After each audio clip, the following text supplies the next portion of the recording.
Hello everyone, today we talk about Bar Kokhba's revolt warfare. I will keep this transliteration. There are different ways to pronounce Bar Kokhba.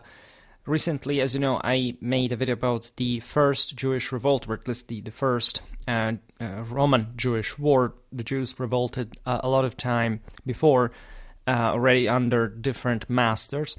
So, as we have explained in the previous video, this is just an introduction to Jewish warfare in this context, naturally looking at the Roman response according to von Clausewitz's laws of reciprocity in war, for our series about the enemies of Rome warfare, so that we will come back specifically on these wars and single battles, different sources, etc. This is just an introduction because I never really talked about at least the Jewish revolts under Rome. We talked about Hellenistic Jewish warfare, as a matter of fact, and even Bronze Age one in part.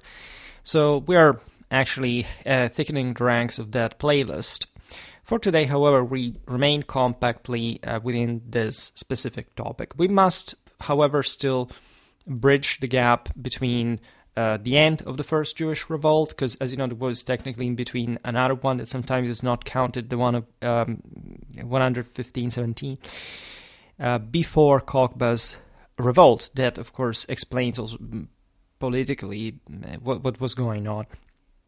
So after the first Jewish revolt was crushed in 73 AD, Judea languished under the iron grip of Roman occupation, while the Legio Decima Fretensis, entrenched in the smoldering ruins of Jerusalem that had been devastated, the Temple of Solomon destroyed, and the famous Menor as deportation to Rome being also immortalized in Titus' triumphal arch, and the actual relic, in fact, according to legend, we already said last time, was taken back by Justinian to Jerusalem after having actually passed into Vandals' hands at the time of, in fact, the Vandal sack of Rome, so that when Belisarius conquered Africa in the 6th century, they found allegedly like a lot of this stuff. We'll come back, of course, also on later. It's important to study late antique Jewish history because, like, aside from the general diaspora, there is all an interesting development of what we properly call Judaism, as you know, even after Christianity, technically. And so, again, Jewish history is very interesting. We will surely dedicate more content also to the general sort of non-military side of the story. This Roman legionary presence in Jerusalem was a constant reminder of Rome's unyielding dominance. The province, by the way, stripped of its autonomy, groaned under punitive taxation and the humiliation of seeing the temple tax redirected to Jupiter's coffers in Rome herself, while Roman settlers and veterans encroached on Jewish lands, sowing seeds of bitterness that festered for decades. All right, as we've seen in the previous video, like, this was one of the single most brutal wars of nearly complete extermination of a single people in ancient history. And, of course, the survivors would not forget this. And as a consequence, also because it would have not really made much sense also from the Roman side, but, of course, this volatile quietude persisted, a simmering cauldron of resentment occasionally bubbling over into minor unrest, because it would be normal to have some little revolt here and there, brigands, like you can't even really tell much of the difference. We're talking ancient states and means of coercion that do not really control everything in a uniform way. However, no organized resistance coalesced until the early 2nd century, when Emperor Trajan's policies lit the fuse of a new conflagration. Trajan's reign, starting in 98 AD, I made some videos about him, shifted focus eastward as he eyed Parthia, the rival empire. By 115, Trajan launched his Parthian campaign, pulling legions like the 3rd Cyrenaica and the 15th Apollinaris from the west to Mesopotamia, leaving garrisons stretched thin elsewhere, a gap the Jewish diaspora soon exploited. The diaspora revolt ignited in mid-115, hitting multiple fronts almost simultaneously, a chaotic explosion of pent-up fury. In Cyrenaica, modern eastern Libya, a Jewish leader named Lukas, sometimes Andreas, rallied fighters possibly numbering in the tens of thousands, though exact figures are murky. They didn't strike Roman legions head-on, as usual, but turned their wrath on local Hellenes and other non-Jewish, torching temples like Apollo's in Cyrene and massacring civilians. Cassius Dio claims 120,000 died in Cyrenaica alone, a number likely inflated. But hinting at the carnage's scale, the rebels, armed with whatever could forge or seize, swords, spears, slings, moved fast, less an army than a swarm, shredding civic order. Lukas then marched on Egypt, hitting Alexandria by 116, where Jewish fighters clashed with Hellenic militias and the depleted Roman garrison under Prefect Marcus Rutilius Lupus. They trashed the Serapis Temple and other non-Jewish sites, but the Hellenic retaliated, slaughtering Jews in the city's streets. Papyri peg the fightings start on June to July 115, with chaos spilling into the Egyptian countryside. Rebels ambushing villages, disrupting grain routes vital to Rome. Meanwhile, Cyprus saw its own eruption led by a figure named Artemion. Jewish insurgents, possibly bolstered by diaspora networks, attacked Salamis, the island's main port, killing non-Jews. Dio says 240,000, another wild tally, and wrecking infrastructure. Lacking a standing legion, Cyprus relied on local forces, which buckled until Rome sent reinforcements. In Mesopotamia, newly annexed by Trajan's campaign, Jewish unrest merged with a broader anti-Roman surge as Parthian loyalists resisted. Here the revolt wasn't just diaspora-driven. Local Jews, perhaps numbering thousands, joined Parthian holdouts against Trajan's legions, hitting supply lines and garrisons like Nisibis. Trajan, bogged down conquering Adiabene, faced a two-front war, Parthians ahead, rebels behind. Rome's response was ruthless. Trajan, still in Mesopotamia, diverted General Lucius Quietus, a Mauryan cavalry commander, to crush the eastern uprising. Quietus stormed through Mesopotamia in 116, retaking Nisibis and sacking Edessa, slaughtering Jews and rebels alike. Diodos doesn't specify numbers, but the body count was high. His force, likely a mix of auxiliary cavalry and legionary detachments, moved with brutal efficiency, securing the province by late 116. For this, Trajan named him governor of Judea in 117, a sign of the unrest's echoes there, though evidence of fighting in Judea itself is shaky. Late Syriac sources mention clashes near Lydda, but Dio and Eusebius don't confirm it. In Egypt and Cyrenaica, Trajan sent Quintus Marcus Turbo with a hefty force, land troops, naval units, cavalry, perhaps 10 to 15,000 strong, including parts of the 3rd Cyrenaic Legion and the 22nd Diotarian one. Turbo hit Egypt in late 116 or early 117, waging, quote, many battles. These are Eusebius' words against rebels. He crushed Lucuas's forces, driving survivors to flee, some to Judea, while in Cyrenaica he razed rebel pockets, leaving cities like Cyrene gutted. By August 117, just as Trajan died and Hadrian took over, Turbo wrapped up, though papyri hint at lingering skirmishes, into winter 117-118. The revolt's toll was staggering. Jewish communities in Egypt, Cyrenaica, and Cyprus were nearly wiped out. Alexandria's Jews dwindled to a handful, and Cyprus banned them outright. Rome lost men too. The 22nd, the Eutarian Legion, may have been mauled, so badly it disbanded.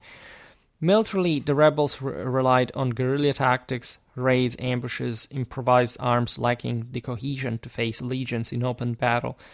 Rome countered with overwhelming numbers and coordination, leveraging cavalry speed and naval support to choke off resistance. The diaspora revolt didn't topple Rome, but it exposed cracks in Trajan's overstretched empire, setting a volatile stage for the Bar Kokhba blow-up 15 years later under Hadrian. Between 73 and 115, Judea's military quiet masked a diaspora ready to erupt, and when it did, it took Rome's full might to smother it. In 132, driven by plans to refound Jerusalem as Aelia Capitolina, so a Roman city crowned with a temple to Jupiter and possibly a decree banning circumcision, a visceral affront to Jewish identity, of course, the Bar Kokhba revolt exploded onto the stage of history. Simon Bar Kokhba, a charismatic and ferocious warrior, emerged as its leader, hailed by some as a messiah, destined to cast off the Roman yoke. This was the most religiously driven revolt against Rome, truly one that, as you know, had to restore the kingdom of Jerusalem with a new David. And these were times in which, of course, elites were actually strengthening in power, and as we've seen also in the East, more activity, more sort of ideological commitment and hatred against Rome had been mounting up and or could be leveraged by external powers, namely the Arsacids, that, as we've seen, had been assisted by the Jewish rebels a couple of decades before. It's very recent, it's very fresh. Lots of Jews have been slaughtered once again, so that gives you a dimension also of the say that the bitterness was very, very recent. Like at this point, there would have been people, of course, remembering the first war against Nero, against Vespasian, Titus. But the most recent events were even more outrageous, given that Rome had sort of killed Jews pretty much all over, as these, as we've seen, also had rebelled in a more widespread fashion against Rome, as, by the way, they had not forgotten what had happened to them. The reason, as you understand why we talk about diaspora then, is that these Jews had scattered after the destruction of Jerusalem after the First War. Under Bar Kokhba's command, tens of thousands of Jewish fighters, perhaps as many as 200,000 at their peak, drawn from zealots, peasants, and disillusioned townsfolk, rallied to the cause, wielding guerrilla tactics with devastating precision. They struck from hidden bases in the rugged Judean hills, ambushing Roman patrols, torching outposts, and seizing control swathes of countryside with a speed that caught the empire off guard.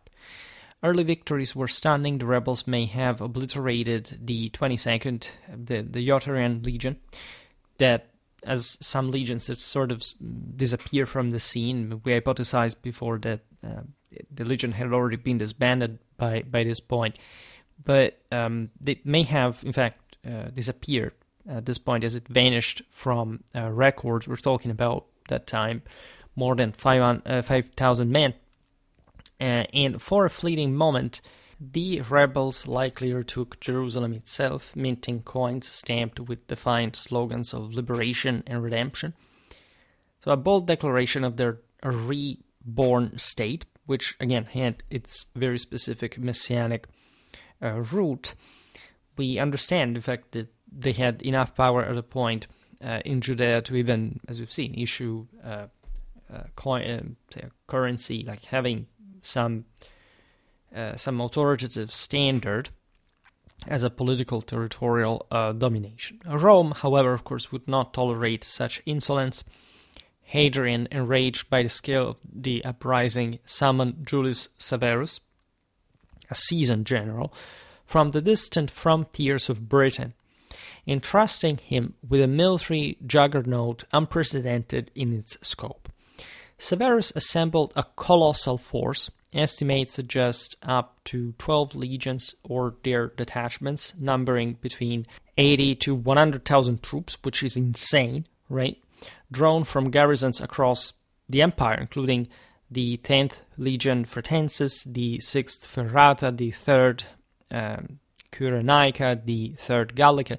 So a testament to the existential threat that Rome perceived from this uprising. This vast army descended upon Judea like a storm, its sheer size dwarfing the rebel forces.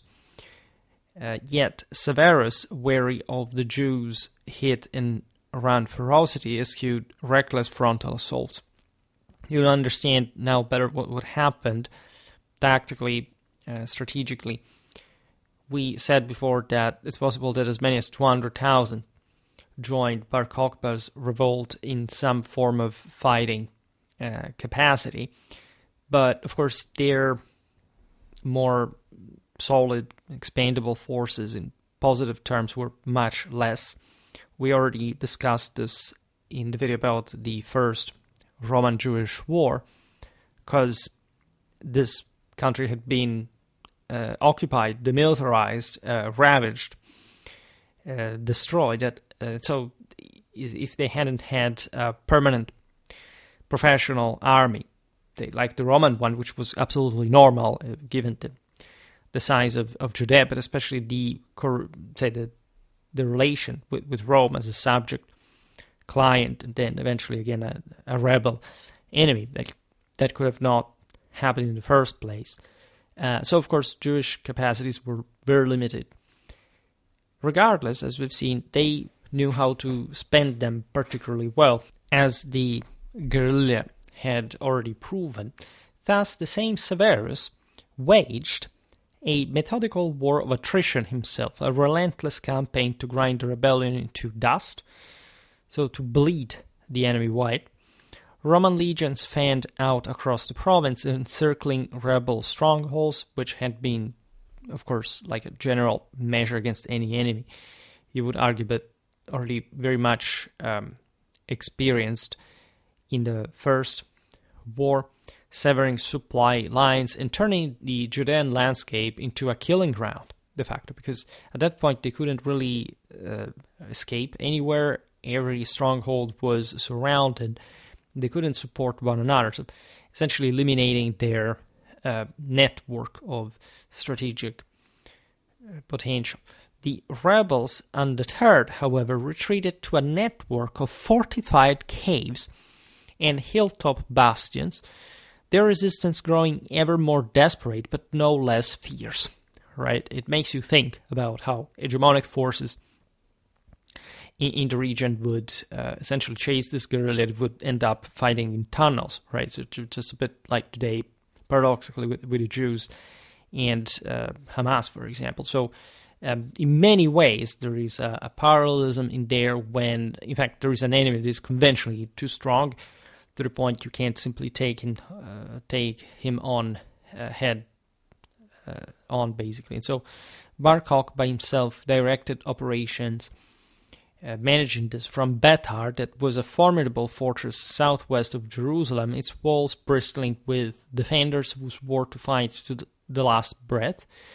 It would be interesting here to digress properly on Jewish mentality, how they saw this all, and how their community bonds truly enjoyed, like the notion that fighting and dying collectively, as Jews really do.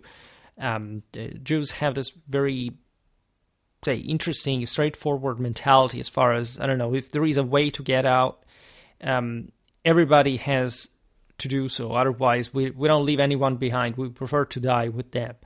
This is really, like, in a strictly military context, like, it has enormous implications. Of course, as I was pointing out in the previous video, it's a bit like, I don't know, the kamikaze in World War II. If you have to go to war just with the notion that you're going to die anyway, and that's your last resort, well, you're going to lose that war, and this is in fact what happened here. But in terms of the fanaticism of he who truly doesn't have, like, especially in this case, not much to lose overall, because the Roman occupation had been really depriving the population of so much, in fact, of their liberty and their autonomy. And you truly believe that there is an afterlife that is going to reward you for your sacrifice. Well, This is really an explosive combination. By 134, the Roman news, by the way, tightened. Severus' strategy bore fruit as one by one the Jewish fortifications crumbled under prolonged sieges, their garrisons starved or stormed by legionnaires trained in the brutal art of siegecraft. Betar became the final crucible. In 135, after months of encirclement, Roman forces breached its defenses in a bloody crescendo, slaughtering its inhabitants, Bar Kokhba among them. His death marking the rebellion's collapse.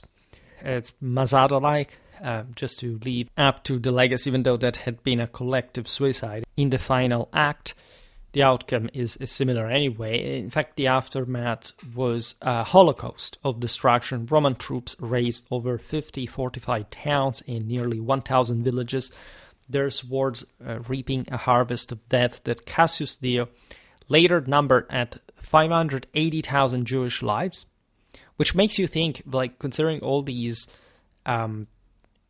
wars and also just what the Jews had already gone under throughout their history, like how many Jewish people existed for surviving this. This is really insane, right? We're talking, of course, like, we don't have to think that literally more than 500,000 people were killed, but we're talking by scale. We think also from a historical point of view, really that figure. So no doubt such figures may swell with the hyperbole of victors, but up to a certain point, because at some point it was just a mopping up operation.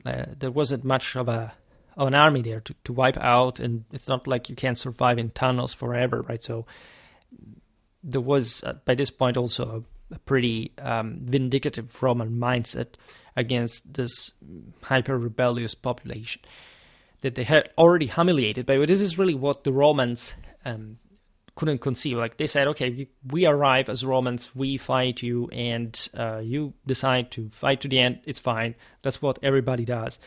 But in the Roman mentality, which is also pretty much like the one that all these peoples had, you are defeated once, and we humiliate you. You want to rebel once again, we're going to wipe you out of from the face of the earth. And also in this case, of course, the reason why there wasn't an actual genocide properly meant is that, even though it came pretty close to that, is that, of course, there were some Jews that were from the Roman side as well.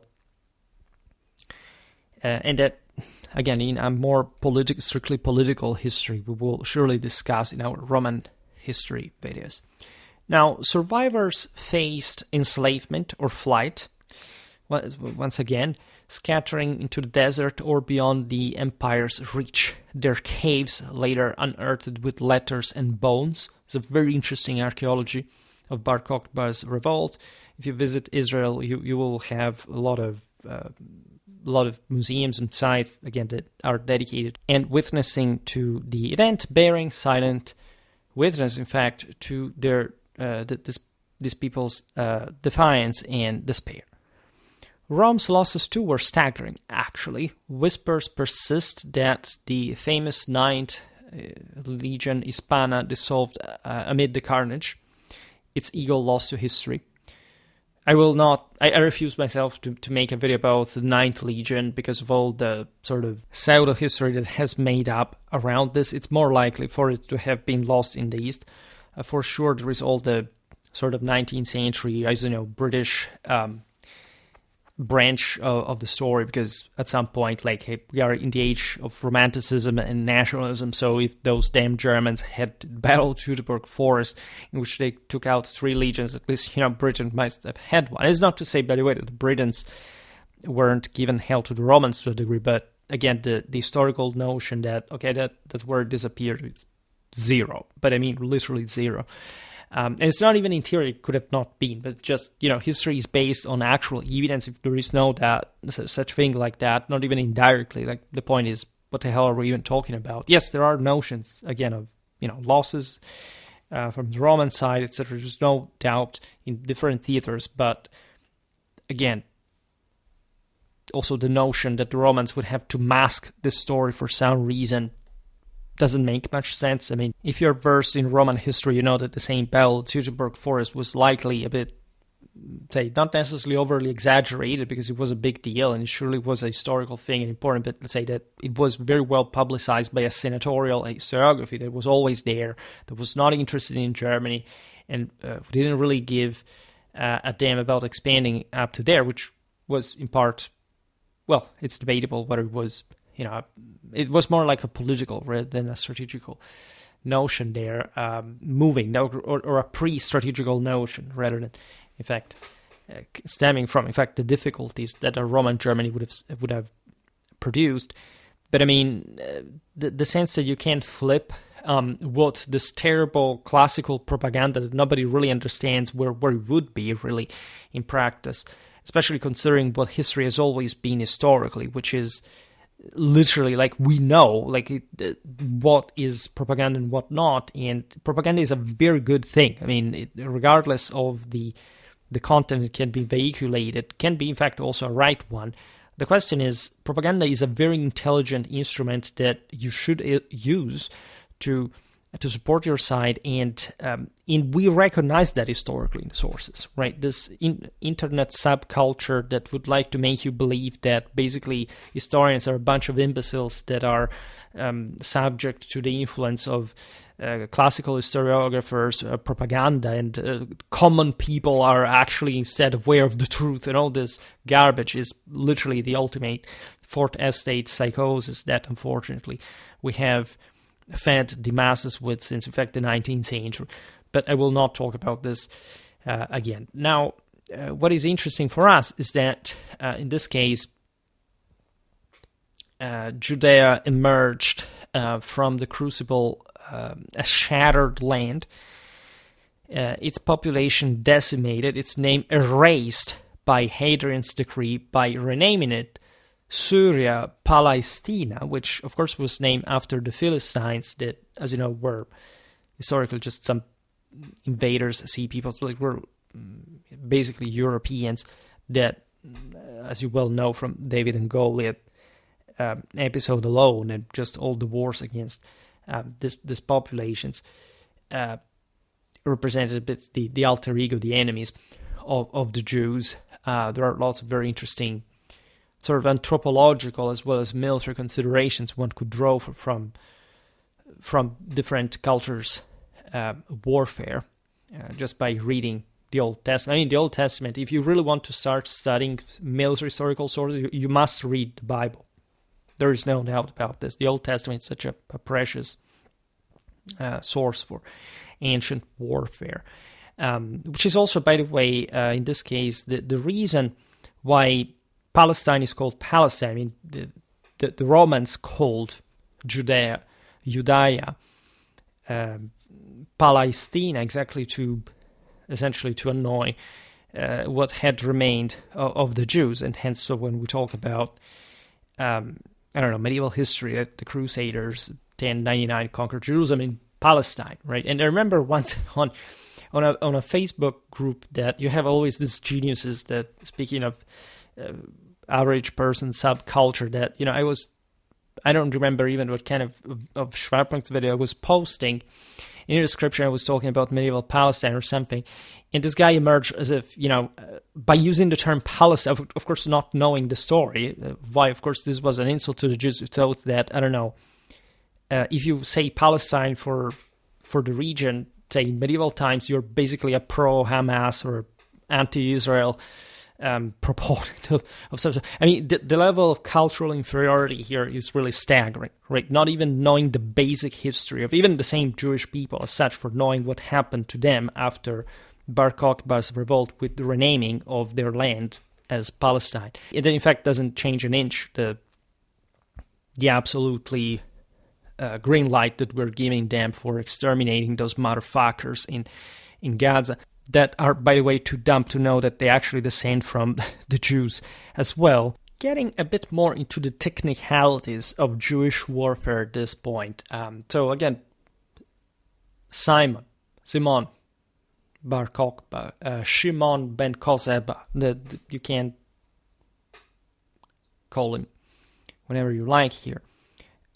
We said it first set up his operational hub at Herodium, right? This obviously took the name after the older Herodian dynasty, right, of the kingdom of Judea. But he later established his primary base in the elevated city of Betar. That, again, is also a very beautiful archaeological site, all very well, still with the fortifications standing against the Romans at that time. Now, during the war, it's possible that the same Bar Kokhba roamed widely across the battle-scarred region, that, as we've seen, was an entire combat ground, directing maneuvers and rallying the local forces. He was really key to this because, again, he was basically the messiah to them, and this had such a spurring, stirring effect on the fanatic, fundamentalistic resistance against the Romans. They would really know better in this sense because they took so many losses. From his stronghold, Bar Kokhba sent handwritten notes to his lieutenants to maintain coordination. In all this, there was a basic militia system across Judea that basically encompassed different districts. Each village and town were designated as camps, mahaneh in Jewish. This term is laden with ideological significance and, of course, steeped in religious connotation, tying it to the idea of holy combat, which resonated deeply in within the messianic aspirations of the ultimate leader.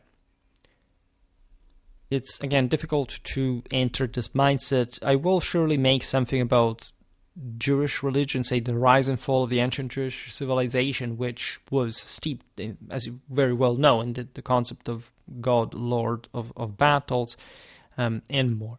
Now, each maneh was led by a commander, the Rosh Amanaya, meaning head of the camp, typically a local figure who worked in tandem with the civilian partners, which were just typically local administrators or community leaders.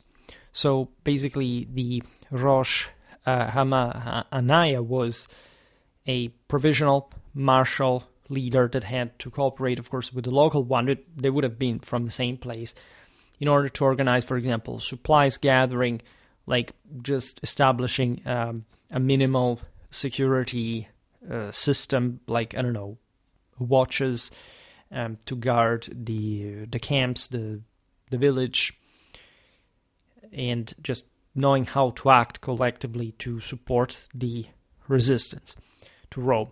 Letters that have endured time disclose that the rebel-controlled administrative zones encompassed Ein Gedi, Herodium, Ir Nahash, that is Kirbeth Natash near Herodium, Kiryat Arabaya, and Tekoa, among the many, of course. And at the rebellion's peak, the insurgents might have held sway over lands reaching as far as the edges of Galilee in the north, and the Jewish Transjordan, with Arabia Petraea in the southeast. The chain of command wasn't rigid, also because there wasn't really a rigid army to begin with. But say surviving correspondence hints at shifts in leadership as the conflict unfolded, obviously not because things would gradually and increasingly cavalcade towards the abyss, and aside from the fact that many people were literally taken out, but many leaders just freaked out and bailed out of the situation if they could, again, many fleeing. And to capture and protect the land of Israel, Bar Kokhba needed a force, tzaba in Hebrew, of vigorous, driven, and loyal men to fill his ranks, especially his retinue, his guard, so a strategic reserve that he could use in the critical sectors of the front. He could draw in the discontented and downtrodden, the poor and the debt-ridden. So all, again, the essentially fourth estaters, radicals, people that had, again, nothing to lose and hated Roman gods more than one could imagine.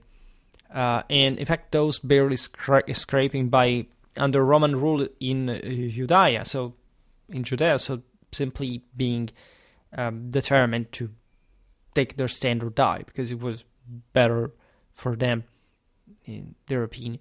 And at the same time, offering them hope for a brighter future, which is eschatologically and just metaphysically there. So something that can go beyond this degenerated reality, this sickening condition in which they versed.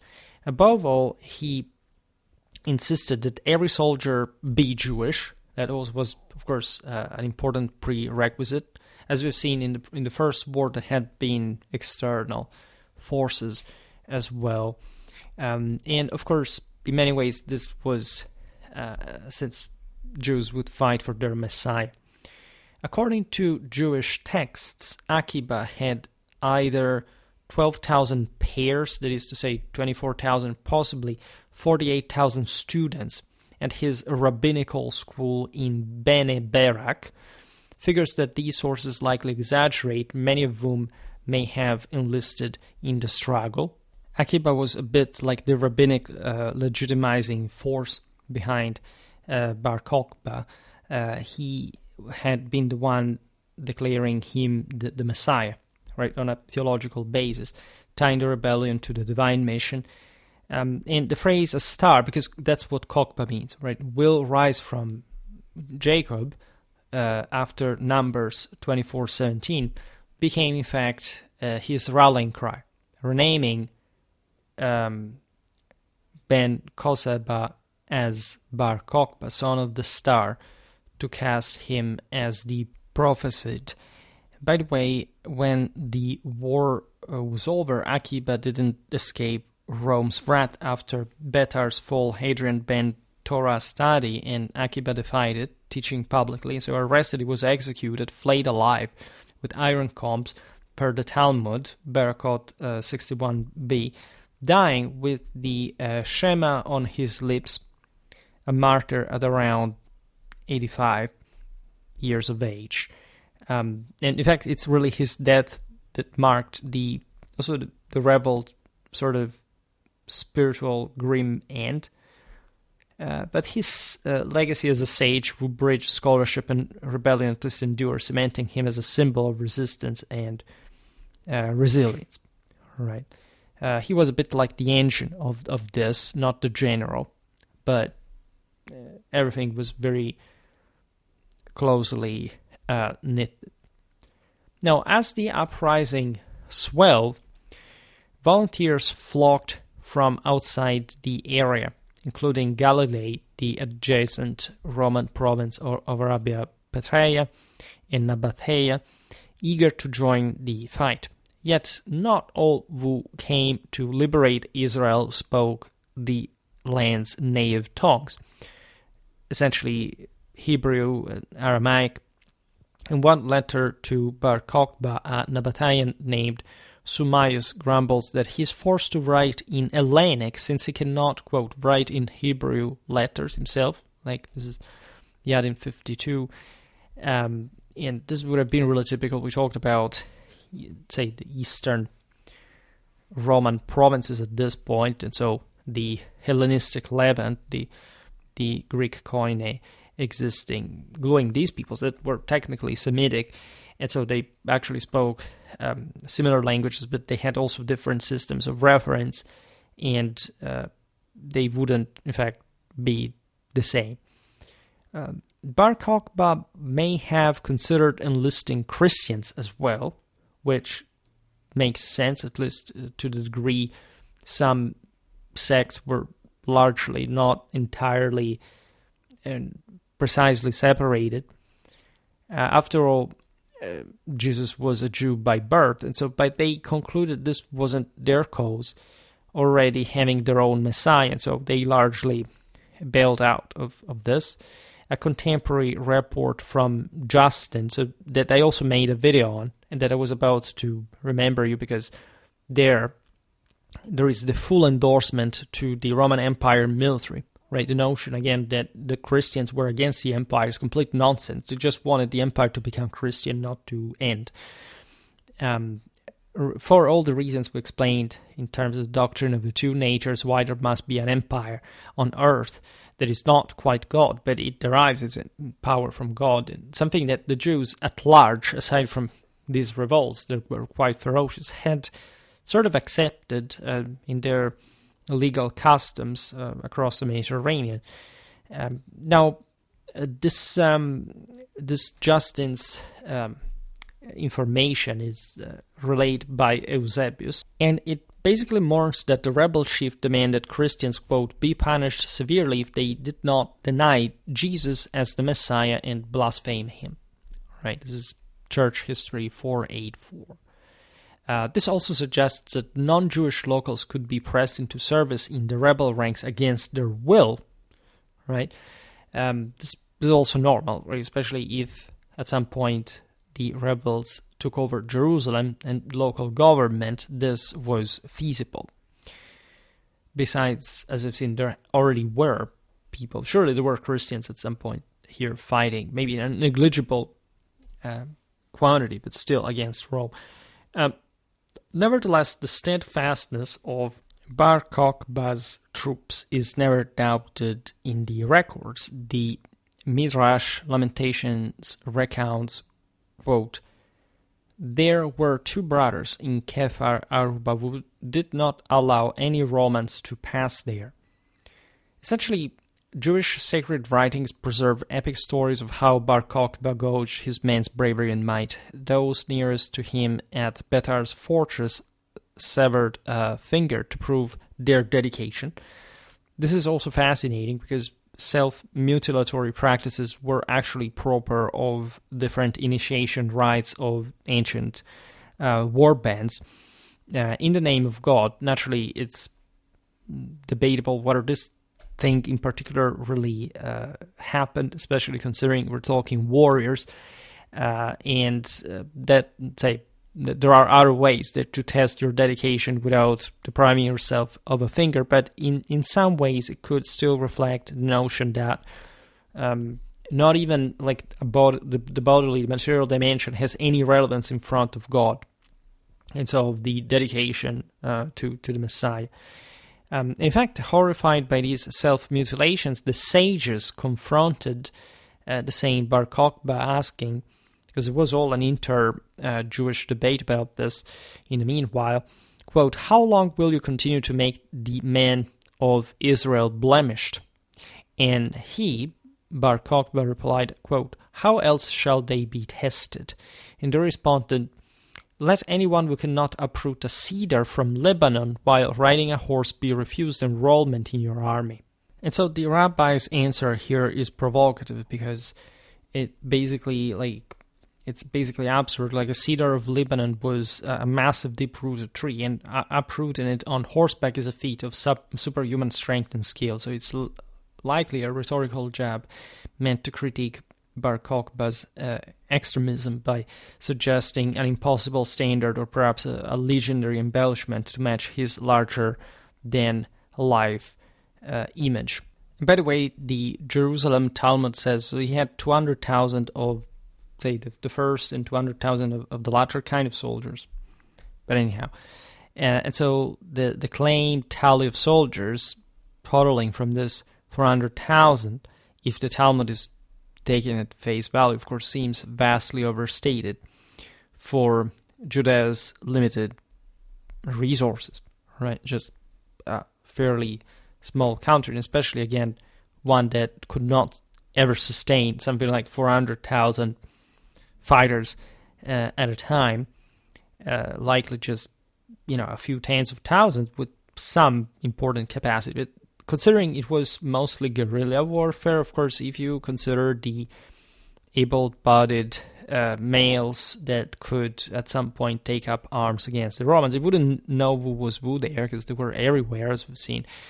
And the large mobilization participation, like, if anything, just also to defend themselves from the Romans that came to quell the rebellion and, destroy many other communities other than just like the central command, so to say, may make us realize, of course, that hundreds of thousands, considering the Romans had mobilized something almost in 100,000 altogether, which is a very high force, does seem plausible. So if we want to be more plausible ourselves, like for the Jews, maybe 100,000, 120,000 may have been a realistic quantity of fighters that would have been at different times available as insurgents across Judea, which, by the way, is a formidable host. So it's not even to say that it's nothing. Cassius Dio pegs the rebel death toll at the war's end at, as we've seen, 580,000. Roman history 69:14:1. This is also inflated. What can be deduced is that Bar Kokhba's revolt Jewish army comprised many tens of thousands of fighters. In line with a guerrilla insurgency approach, the typical Jewish militiaman was lightly equipped. Not much would have changed from the previous century.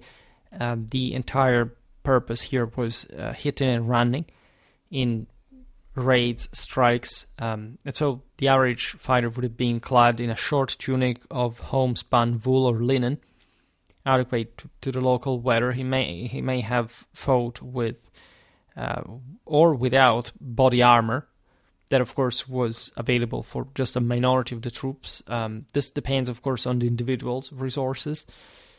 There was, as we've seen, some hierarchy, some stratification, but at large, the Jewish troops were unarmored, or armored with padded clothing or something like that. Like vibrantly dyed fabrics up to 34 shades have been uncovered, actually, remarkably intact in Ein Gedi's refuge caves.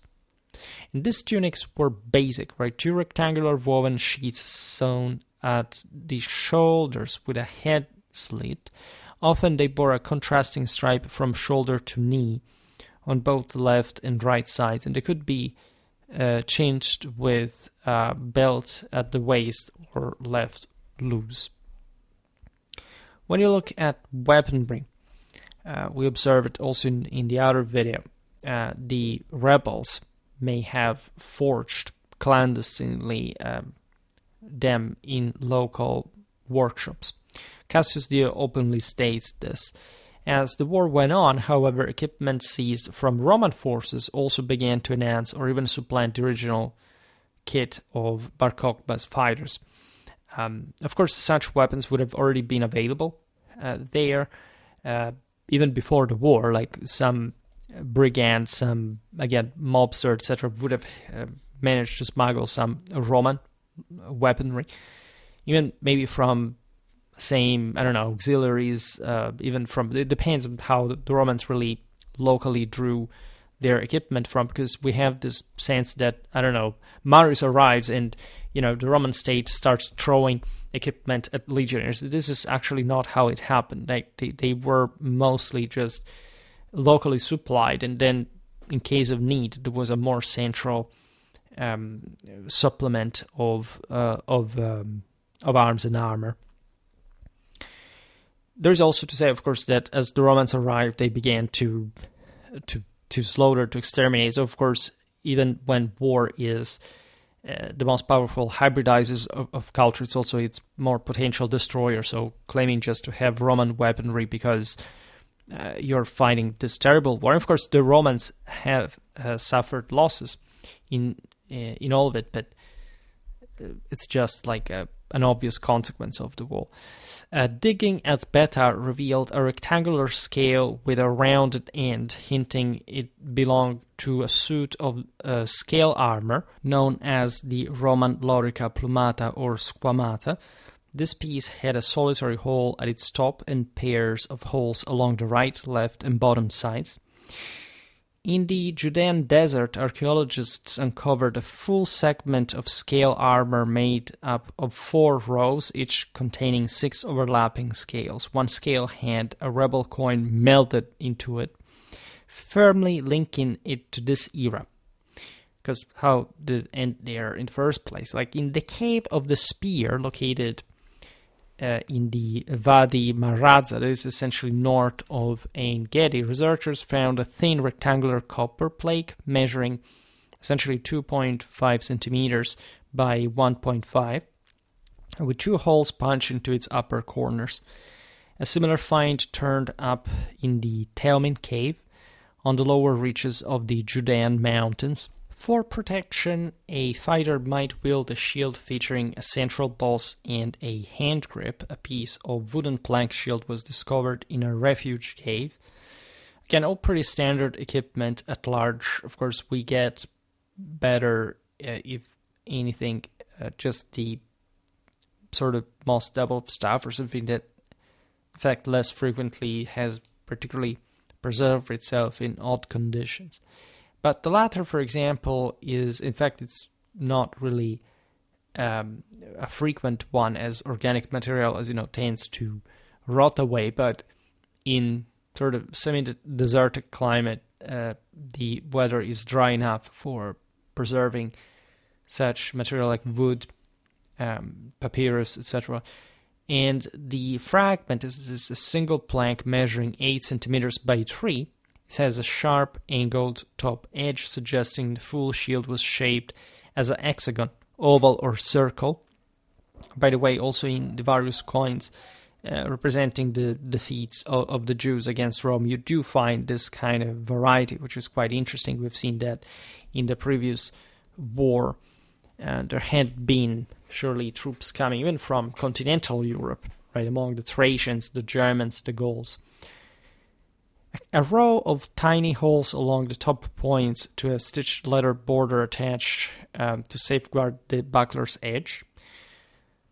Hand in single combat, multiple men could group tightly together, forming a defensive shield wall or some kind of more protective array when paired with swords or spears.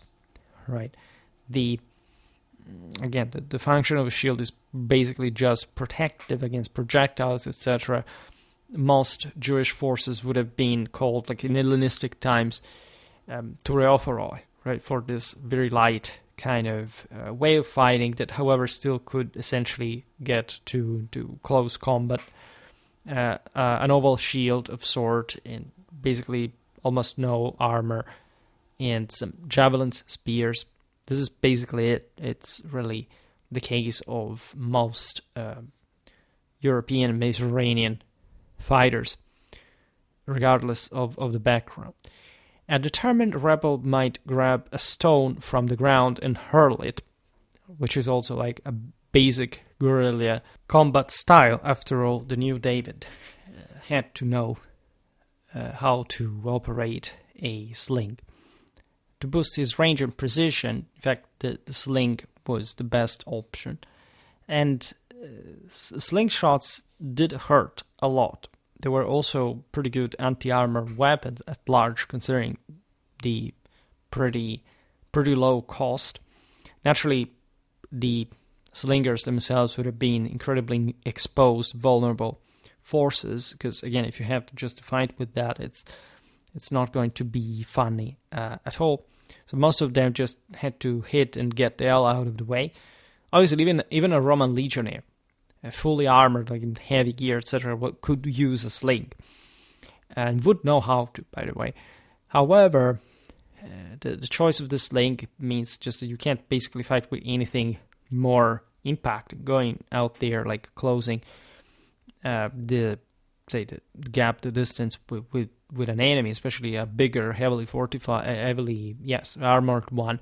In fact, the same David and Goliath episode is quite telling, because David kills Goliath from the distance, whereas if you look at, a Roman military culture, you realize that Titus Manlius kills the Gaul into pretty solid hand-to-hand fighting, right? He literally throws himself at him, assaults him, and stabs him like crazy.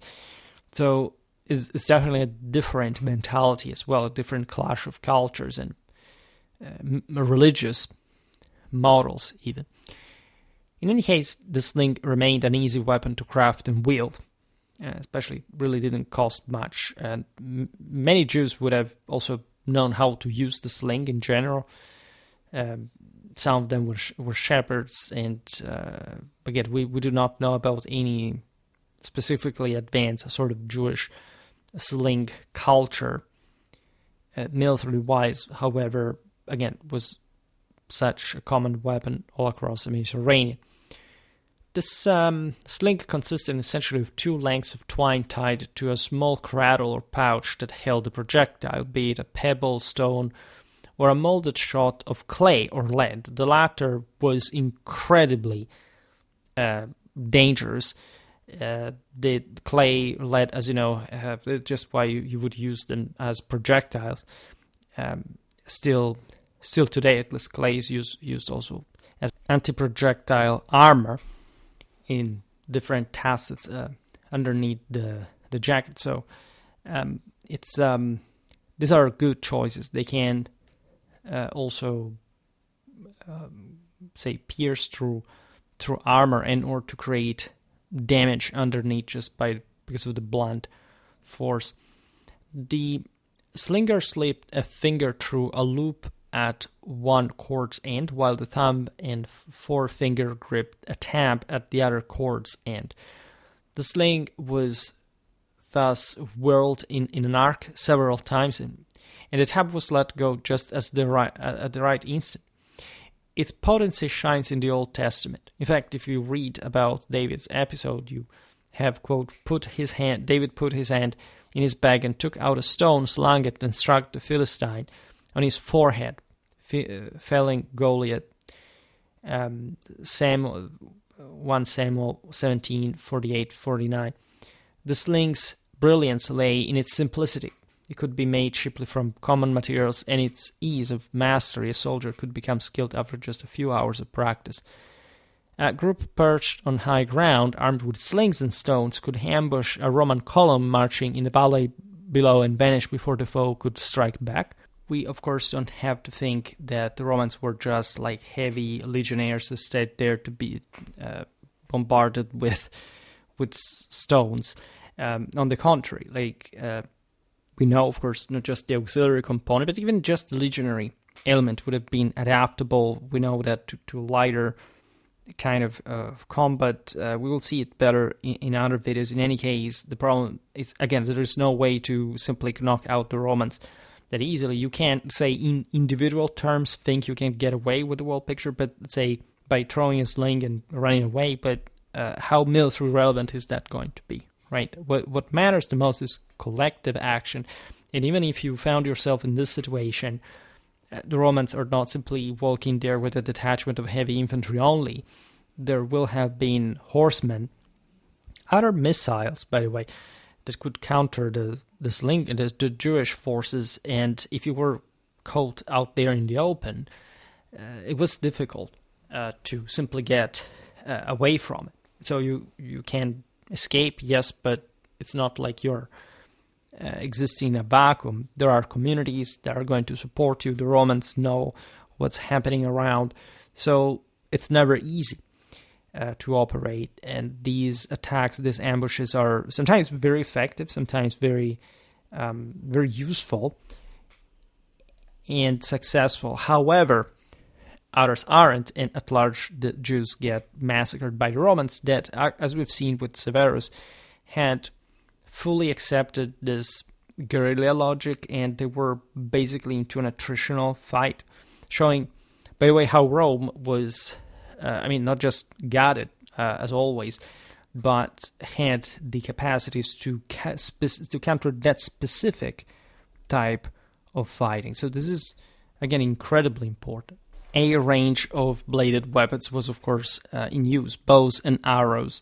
So action with archery being a common skill in the region. We tend to forget this aspect. I made multiple videos explaining the relation between archery and slingery, so to say, which is often unclear, which was better, which was more practice. In also military expendable terms, this is something not for today, but you have different results that you tendentially want to achieve. A practiced archer could lose arrows quickly and accurately over long distances. Basic flat leaf-shaped arrowheads were unearthed in the caves of the spear. Examples of the trilobate or three-winged style were found elsewhere. Different arrowheads corresponded, of course, to different effects, either armor, piercing, or damaging, or like flesh tearing, especially like just to infect the wound, to oxygenate the wound, like allowing bacteria to nest in it. 12 arrowheads were discovered in the Har Ishai caves, an extension of the Ishai mountain at Ein Gedi. 11 of them in pristine shape, so they got them before they were able to use them practically. It's very useful, at least for us archaeologically. We see from this two forms, like 4 of these arrowheads had blades drawn back, while 7 were cut, let's say, toward the sharpened tip. A slim tank behind the blade was inserted into the wooden shaft, meaning that at least like these weren't necessarily particularly powerful bolts. One remained fixed to its arrow shaft, bound tightly with sinew to reinforce the connection. A nearly intact arrow with its upper shaft and 3-winged blade still attached was found near the Cave of Letters entrance at Nahal Ever. 30 more 3-winged arrowheads turned up at Orbat Eked, with others found in caves at Nahal David and Nahal Arugot. These are very impervious areas, by the way, so that's exactly where the Jews would have hidden themselves into these tunnels in the mountains, in the valleys. It's fascinating to look at, for example, the access to water, which is important in semi-arid areas, and so like also for the Romans to access them, like all the challenges present here. I posted some of the pictures here that, for example, the fully preserved arrow. There is really a few overall, but we don't even have a good idea of what kind of bows were used. They were probably composites, because the Levant had historically been about that, but there may have been sort of different types, like a bone grip from an ibex unique to this area. It was discovered at the Rhodium, tied to the Bar Kokhba war period. Needless to say, regardless of this eminently hit-and-run guerrilla combat style, the Jews did fight into hand-to-hand combat, and so the most basic weapon, the most reliable, was the spear.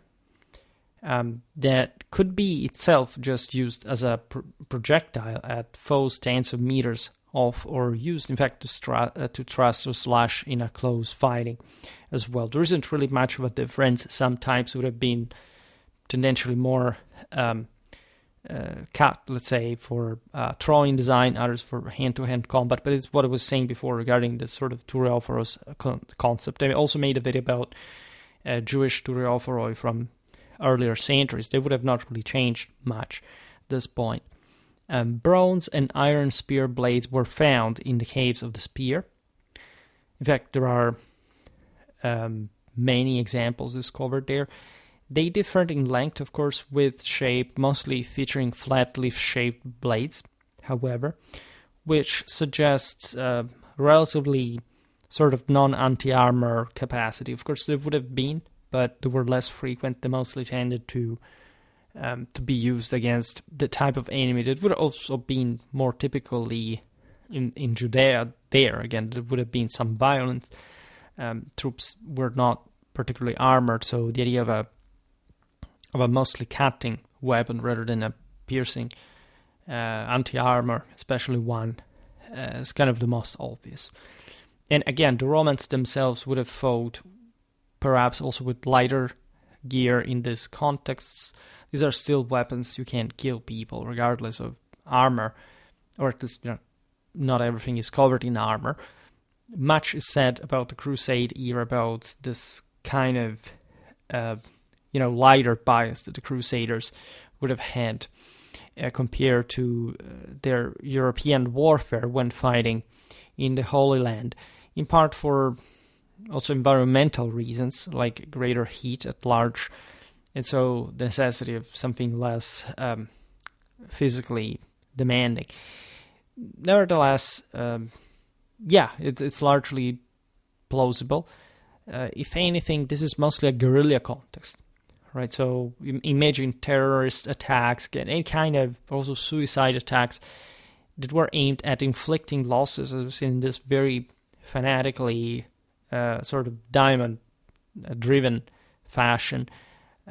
If you are determined like that, you can easily kill people, even when they're much better armed than you, except you're going to get killed much more easily and more likely, as a matter of fact. But the Jews are really tough in this, and they also pay for that commitment. One shape that we see about, for example, spearhead has a pyramid tip and a narrow shank. This actually resembles a Roman pilum, right? It's possible that it is, literally, but it's also possible, as we've seen also, given the heavy javelins that existed in Judea from quite a while. Again, I discussed that in the video about the Jewish Turiophoroi of the last centuries before Christ. Like, it would have been a locally crafted weapon, and it was just in the air. Again, the notion that the Romans invented the pilum per se, it's just like the Romans had heavy javelins like since ever, just like everybody, right? So there is nothing so strange about it. Of course, the pilum is more specifically crafted, designed like properly for the Roman combat standards, but this would have been basically similar to at least the top forces that the opponents could field. So the pilum could be a very good anti-armor weapon in some circumstances. It's evident for the pyramid-shaped tip to be connected with an anti-armor capacity. Swords or daggers might be forged by a Jewish smith or looted from a downed Roman soldier. In a pinch, a fighter might turn to kitchen tools, as the same Romans at some point did, right? The Romans were trained to fight with everything, but there were literally emergential conditions in which, an entire hospital there with wounded, sick Romans managed to fence off an attack. Some circumstances. And everything would do, especially in a context where, again, you do not know who's the enemy. Imagine you're a Roman soldier. Imagine, Iraq 2004. Like, there is a Marine unit enters a tough Iraqi neighborhood where, that there are radicals, fundamentalists hidden by the local populace. Who's there? Who, right? A chopper and 4 knives with wooden and bone handles were found, for example, in a basket at the Cave of Letters at Naal Eber. And of course, they could have been used just for eating, normally, preparing food. Tucked easily, however, into a tunic's folds, exactly because this stuff would have been available around, their iron blades could deal lethal blows to a Roman legionnaire with a low guard, so to say. A curved blade called the sica was wielded by the bandits, who earned thus the name of Sicari from it during their final stand at the siege of Masada in 73 AD. In fact, here among the pictures, I posted some of the pictures here together with some keys, literally so. Again, these were just tools in the hands of the rebels that, in the worst case scenarios, could use them also against an enemy. Imagine even in the tunnels, close quarter combat in the darkness, like that's something.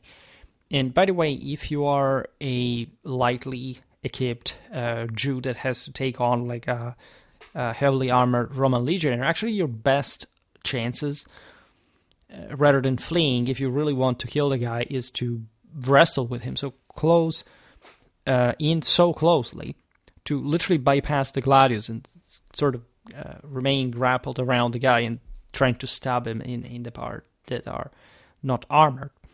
And so this is something that, again, in also terror attacks, we are habituated to see in this kind of extreme forms of even of desperation. When you think about even the conditions, the strategic and tactical conditions in which this rebels were operating, right? Again, they are not winning evidently, but they're also still causing lots of losses to the Romans. By the way, given the toughness of the terrain we just illustrated, sturdy footwear was vital across the war zone's diverse scenarios. Hobnails from open leather boots or military-style sandals have been found at numerous sites, including Herodium, various hideouts like the Sabar caves. So again, there is a picture of this revolt that tells us, of course, how relatively poor, primitive it was, but we do still find these hideouts. We know that the Jews would have looted Roman arms and armor from the war spoils. They would have fought with, at some point, just literally Roman legionnaires. This is interesting, but if it would have been rare, most of their forces would have stayed light, right? Also for this war, cavalry that I inserted here an image of was not really that available to the Jews, simply because too much. There weren't properly the structures to form some sound, reliable cavalry. This the Jews had paid for whenever they had tried to confront the Romans in open field, even with overwhelming numerical superiority in the first war. So that at this point, nor the Jews nor the Romans are actually doing anything more than the obvious. Like the Jews are hiding in their strongholds, and the Romans are simply attacking them, blocking them, so that no force can arrive to harass them. There are successful ambushes. There is this sort of level of, again, pretty fanatic commitment from random, scattered, isolated warriors that can prove their ultimate fate in these suicidal tasks with some results. So this is important indeed, and the outcome of the war we described. So here we are just observing how sort of interestingly warfare declines itself in historical times. How to every political purpose there is a specific outcome, right? And as such, you see here the Jews really carrying out the typical guerrilla warfare, hiding into the caves are really impressive. Again, this net of tunnels scattered across, it makes you really feel about the general, similarities with, again, today's guerrilla warfare in the same area, especially those we have strategically at the lower end. And so it all makes sense in many ways. What is also fascinating is how these lands simply went on even after the war. That, however, settled this, this order definitely in favor of the Romans.